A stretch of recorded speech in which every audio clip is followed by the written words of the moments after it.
বাজান্ডি রিক্সা চালকরে বলে get out. কয় দোস্ত তুই আমারে চিনলি না, একই কলেজে পড়ছি, হয়তো তোরে অনেক দিন ধরে খুঁজতাছি দোস্ত, 12 বছর হয়ে গেছে, দুই বন্ধুর সাক্ষাৎ নাই, আজকে দুই বন্ধু পাইয়াও একটু বুকে নিলি না, বরঞ্চ তারায় দিলি। কিন্তু মনে রাখবি কোন একদিন এই গরিবরে লাগতে পারে যেদিন তুই কাউরে কাছে পাবি না। চোখের পানি দিয়া বাবা কাঁদতে কাঁদতে বিল্ডিং এর নিচের থেকে চলে গেল 6 নাম্বার রোডের থেকে Banani 7 number road, 7 number 21 number দিয়ে বাবা ইংলিশ মিডিয়ামের সামনে দিয়ে যখন কাকুলি হয়ে বের হয়ে যায়, চোখের পানিতে বুক বাইসা যায়। মালিক তোমার খেলা বুঝবার মতো, তোমার খেলা বুঝবার মতো জগতে মানুষ নাই,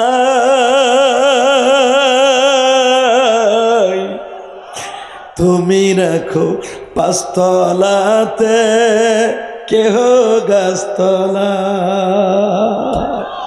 এই গান গাইতে গাইতে রিক্সার প্যাডেল মারতে মারতে চলে যায় রে বন্ধু।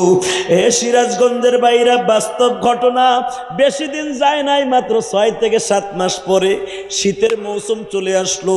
ও বাজান ওই 21 নাম্বার রোড দিয়ে যখন বন্ধু কুয়াশার মধ্যে রিক্সা চালাইতেছে, হঠাৎ করে ইংলিশ মিডিয়ামে 7 বছরের মাইয়াটা পড়ে, ডিস্ট্রিক্ট বন্ধু মেয়েটারে লইয়া বাবা যাইতেছে ইংলিশ মিডিয়াম স্কুলে। কিন্তু কুয়াশার মধ্যে টেরাকে দেখে নাই, তার পাজারু গাড়ির এমন জোরে ধাক্কা দিছে, মেয়েটা সিটকে যে আইল্যান্ডের সাথে বাড়ি খাইয়া মাথাটা ফেটে বাবা রক্তগুলো ঝরতেছে। বন্ধু স্টার্টিং এর উপরে বেহুশ হয়ে পড়িয়া রইছে, কুয়াশার মধ্যে কেউ ধরে না। ওই বন্ধু রিক্সা চালাইতে চালাইতে ওখানে উপস্থিত, বন্ধুরে দেখেই তো চিনে ফেলছে, এক হাত দিয়া বন্ধুরে কোলে নিছে, আর এক হাত দিয়া মেয়েটারে কোলে নিছে, নিজের রিক্সার মধ্যে উঠাইয়া হসপিটালে ভর্তি করছে। মেয়েটার ইমার্জেন্সি রক্ত লাগবে। আল্লাহর খেলা বুঝবার মতো কেউ নাই রে বাবা, কার রক্ত কখন কার শরীরে লাগে কেউ জানে না। ঠিক আছে, এবার চোখের পানি ফেলাইয়া কানবা।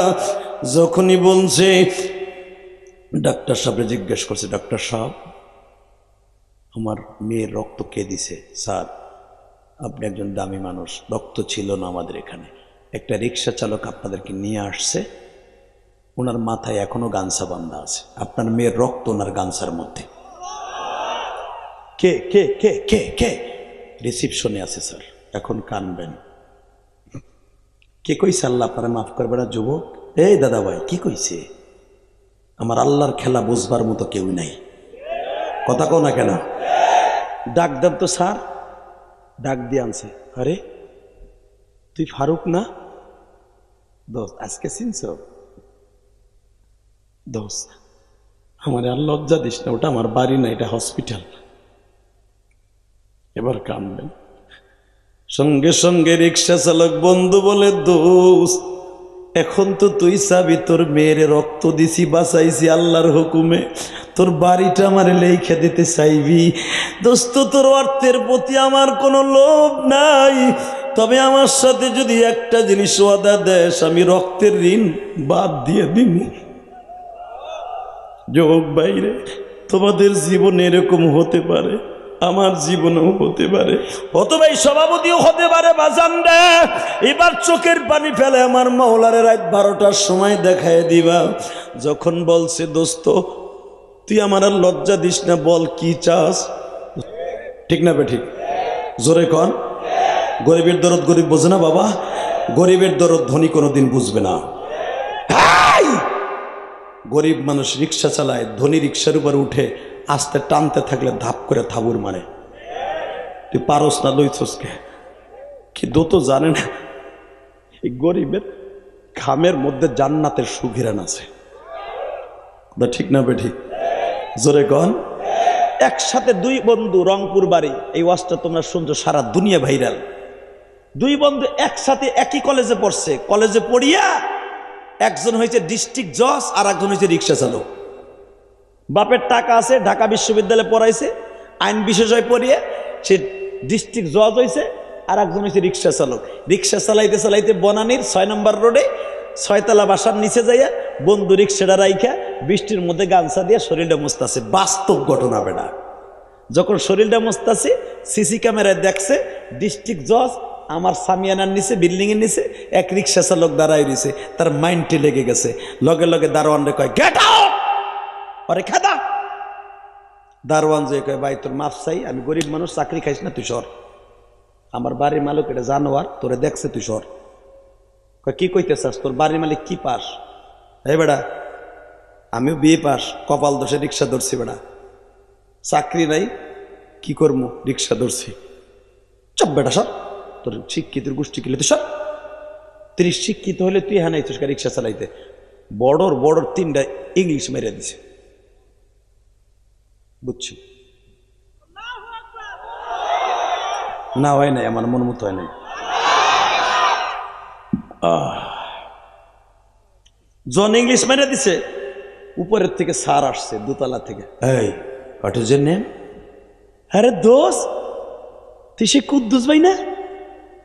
আমার নাম ফারুক, আমার নাম ফারুক। তুই আর আমি একই স্কুলে পড়ছি, তুই এইখানে বিল্ডিং করছো, আমি শুনছি 6 নম্বর রোডে তোর বাসা, কিন্তু জীবনে দেখি নাই ভাই।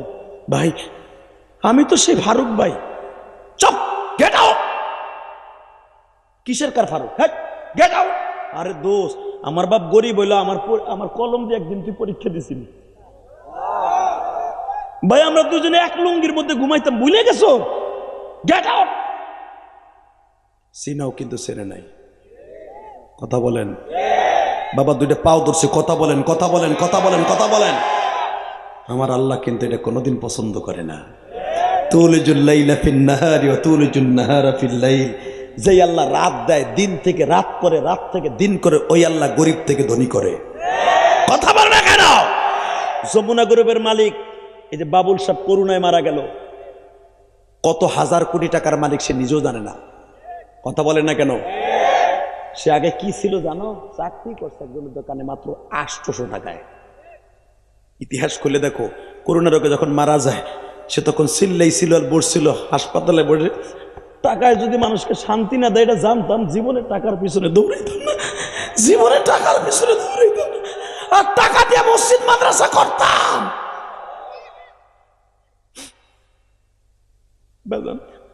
টাকা লাগবে না এটা আমি বলবো না, টাকা সবাই লাগবে, কিন্তু টাকাগুলা যা লাগবে কিছু নিজে লাগাইয়েন আর কিছু আল্লাহ রাস্তা খরচ করেন। এই যে আপনার বন্ধু ইলিয়াস রহমান জেহাদি, এই যে মিডিয়ার জিগান যেগুলো ঢাকার থেকে আসছে, বানানো কথা বললে আপনার জুতা আমার গাল। 4 কোটি টাকা খরচ করে মসজিদ বানাইছে ঢাকা কেরানীগঞ্জ হুজুর। তোমরা ইউটিউবে জানো, সারা দুনিয়া ভাইরাল। তোরা দুজন যাইস না, দিক শোন, যাইস না, হুন, তোরা দুটা যাইস না, ওই দুজনে ধরে রাখতে ভাই, ধর ধর দে, যাতা দে, ওরে বসা। ঠিক আছে, তোকে দুজনের লাগে আমি খাস করে দোয়া করবো আজকে, আল্লাহ ওরা দুজন যদি যায় রাস্তা দিয়ে গাড়ি চলবো, যাবে না ইনশাল্লাহ। বলেন আল্লাহ ওরা আমার কথা রাখছে, ওর কথা তুমি রাখো আল্লাহ। আল্লাহ ওর বাবা মাকে মাফ করে দিও। এখন মজার সময় যাইস না ভাই, কষ্ট হইতেছে, শুধু একটু আমার দিকে তাকা। তুই কি চাস জীবনে? কত হাজার কোটি টাকার মালিক হইতে চাস? 800 টাকার একজন বেতন ভক্ত লোক যদি বাংলাদেশের ভিতরে শ্রেষ্ঠ ধনীদের মধ্যে একজন হইতে পারে, তুই পারবি না কেন? কথা কর না কেন?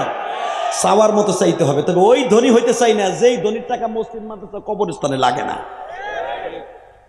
ওই ধনী হইতে চাই না। কষ্ট হয়। বাজান্ডি রিক্সা চালকরে বলে গেট আউট।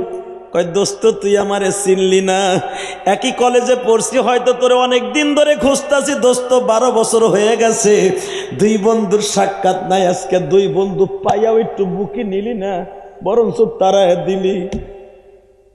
কিন্তু মনে রাখবি, কোন একদিন এই গরিবরে লাগতে পারে যেদিন তুই কাউরে কাছে পাবি না। চোখের পানি দিয়া বাবা কাঁদতে কাঁদতে বিল্ডিং এর নিচের থেকে চলে গেল। 6 নম্বর রোডের থেকে বনানী 7 নম্বর রোড, 7 নম্বর 21 নম্বর দিয়ে বাবা ইংলিশ মিডিয়ামের সামনে দিয়ে যখন কাকুলি হয়ে বের হয়ে যায়, চোখের পানিতে বুক বাইসা যায়। মালিক তোমার খেলা বুঝবার খেলা বুঝবার মতো জগতে মানুষ নাই।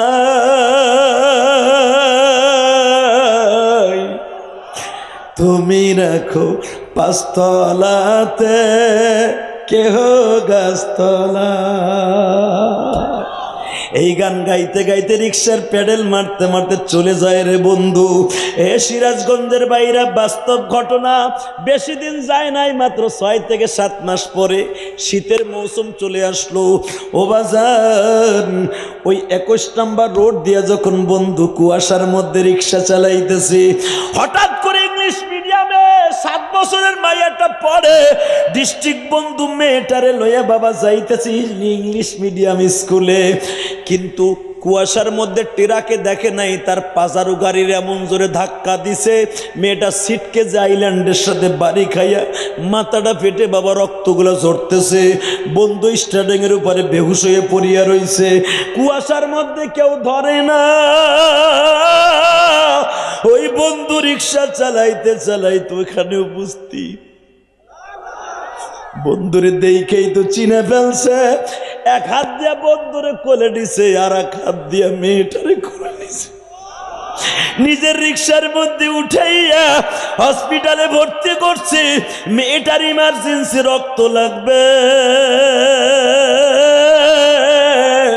আল্লাহর খেলা বুঝবার মতো কেউ নাই রে বাবা।